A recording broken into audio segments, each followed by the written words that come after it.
Welcome back to News Talk. I'm Bruce DePoit.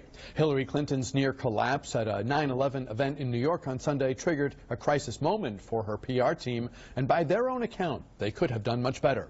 Joining us now, two men who know a thing or two about crisis communication, Adam Goldberg and Josh Galper, attorneys with Trident DMG. They co-host the Crisis podcast. Gentlemen, welcome back. It's very good to see you. Thank you. It's great to be here. Last Sunday was a beautiful day. Most people were out enjoying themselves, doing what normal people do. But for folks who were on social media or watching 24/7 cable, there was a drama unfolding, dealing with what happened to Secretary Clinton at that event on what some people say was a hot day, some people say it was a beautiful, mild day.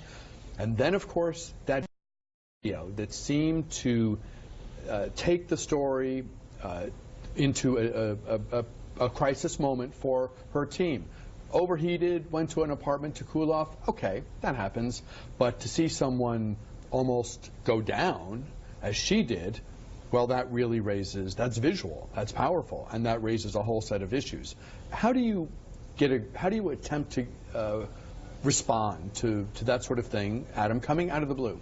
Well, you know, the unfortunate thing is it wasn't out of the blue, right? She had pneumonia. She was suffering from pneumonia. And sort of a classic example of Hillary not being transparent, not sharing something that she should have shared, and therefore making something worse. So had they announced that she had pneumonia before this, everybody would have understood, okay, it's just that the after effects of pneumonia. But instead, it turned into this whole crisis just because she hadn't been transparent. Josh? No, I think that's right in terms of the approach. If there had been an announcement that she was ill, she was taking care of herself, or not, she, that helped to make the crisis bigger, the drama bigger. But I think also what's happened now is that this has turned completely political past that moment. Where now we're talking about both candidates and about health records, which is a very important topic for the American public to know as they cruise up to November. But you're now having questions asked of both candidates. It's a familiar cycle I think we've seen with the media. But beyond the political analysis, which everyone's talking about right now, what I want to get from you guys is a sense of the moment-by-moment, hour-by-hour handling of something like that. How you gather information.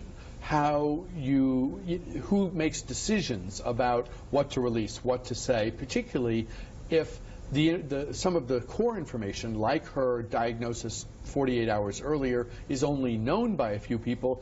I don't think Tim Kaine knew what was happening. Probably others in the mid-level of her staff probably didn't know. So you can't include in a statement to the media what you don't have, so then it becomes an issue of, well, what's really going on, and then how do we, of that set of facts, what do we hold and what do we release? Right. So if you, oh, I'm sorry. Go ahead. Well, I was just going to say that you're right. When you don't have the facts or you don't even know, it makes it even more challenging. So in the moment when that all happened and played out, you can imagine that people were asking each other what is wrong, because they were not aware that she was ill.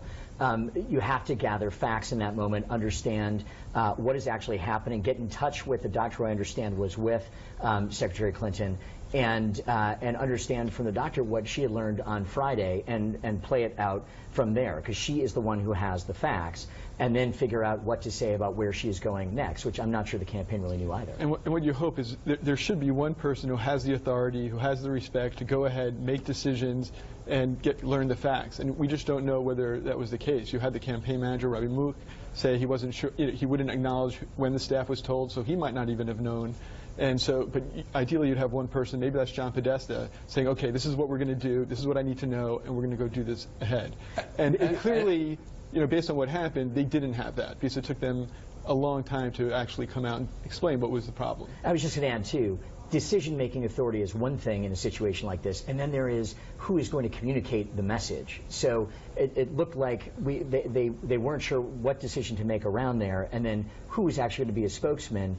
That helps create more confusion, because you have lots of members of the media who have lots of contacts with people on the communications staff, and there wasn't that message being communicated. And obviously there's a sense that you want to counter the unpleasant visual, the troubling visual that went instantly viral, and people have seen and will see over and over and over again. you want to at least match that. You can't erase it, but you want to match it with a better visual, and that's why, as quickly as they could get her out there, presumably Hillary Clinton is seen emerging from the apartment. She's, smiling, the hair's good, the makeup's good, she's waving, she seems normal, right? At least it's the beginning of a comeback. I mean, that's what that moment requires, right? Yeah, and I think part of the aim is to get that footage into any story that is going to be run about this later in the day. And I do think, actually, when you ask the question that way, you saw that footage run in those stories. You saw her waving to people. You saw it in stills as well. But it's not, of course, a race. It doesn't bring you back to neutral. It just mitigates some of the damage, right? That's right. That's right.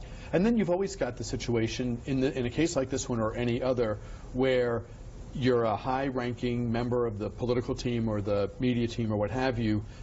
You've got a sense of you've got your own view about what to do, how we should proceed, and then you've got the principles.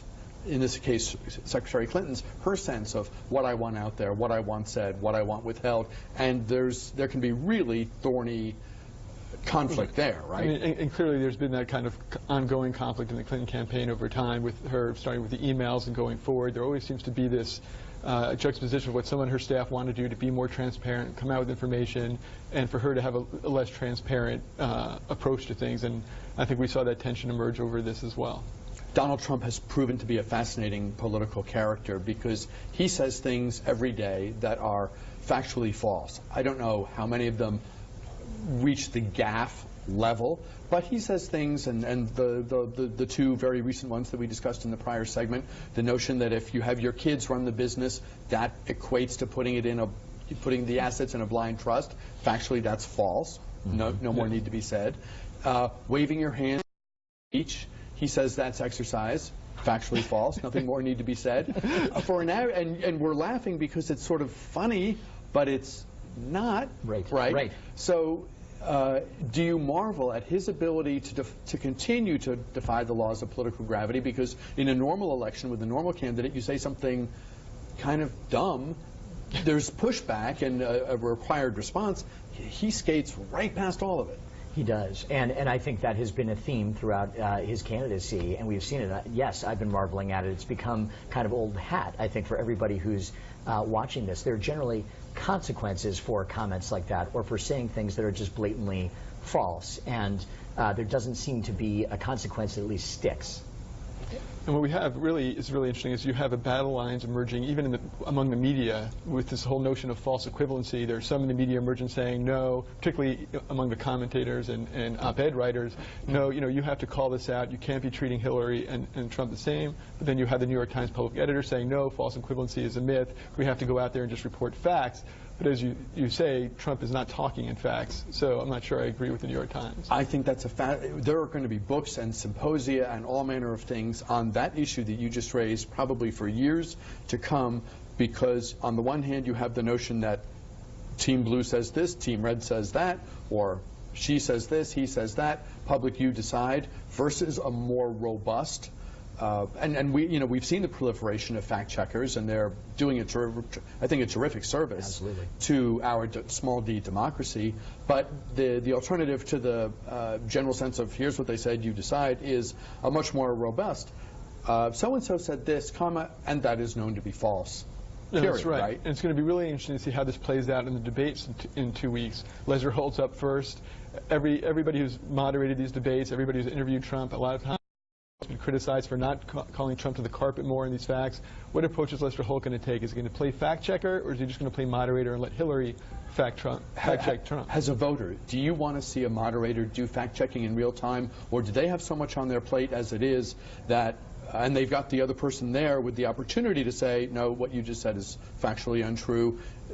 Which approach would you generally prefer, given the constraints of time and how much stuff you can only cram in your head at a given moment? Yeah, for sure. And I think this election cycle may be different than others. So I'm talking about this election cycle. I would want to see a fact-checking type of orientation from one of the moderators, from any of the moderators. In real time. In real time, because to let it pass and have, to their great credit, journalists call out the falsehoods later, it doesn't happen in the moment. And once it happens after the moment, people forget about it, even though you're reading about it in the newspaper. Adam, Josh, stand by for just a moment. We'll take a break. We'll continue our conversation. More Crisis 101 from two of the experts. They're with us here on News Talk. Keep it here.